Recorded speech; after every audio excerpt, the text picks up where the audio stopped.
Thank you, Madam President, Mr. Secretary General, Excellencies, ladies and gentlemen.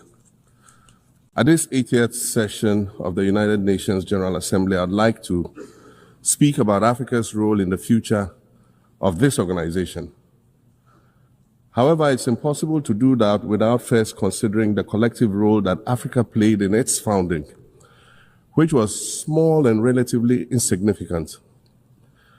Of the 51 member states involved in the founding of the United Nations in 1945, only 4 were African: Egypt, Ethiopia, Liberia, and South Africa. It is important to point out that the United Nations came into being in the aftermath of World War II because of the inability of its predecessor, the League of Nations, to avert a large-scale global conflict, which had been its guiding purpose when it was founded in 1920 at the end of the First World War. Out of the 42 founding member states of the League of Nations, only 3 were African: Liberia, the Union of South Africa, and Ethiopia. Egypt was to join later in 1937. Africa's overall participation in the organization's founding was minimal and relatively unimportant.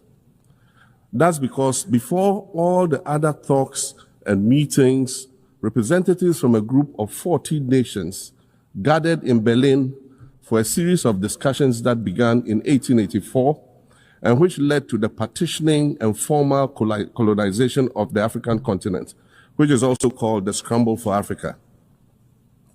It has famously been written that past is prologue.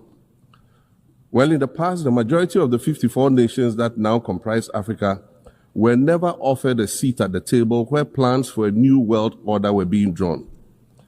But, Madam President, as fate would have it, the tables are turning, and Africa's role in the authorship of whatever is yet to come for this world is going to be huge, and it will be consequential.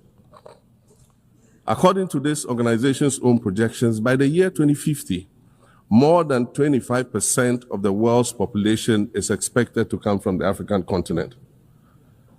Additionally, by 2050, 1/3 of all young people aged between 15 to 24 will be residing on the African continent. So you see, the future of this world is African. Allow me to say this once again a little louder for those of you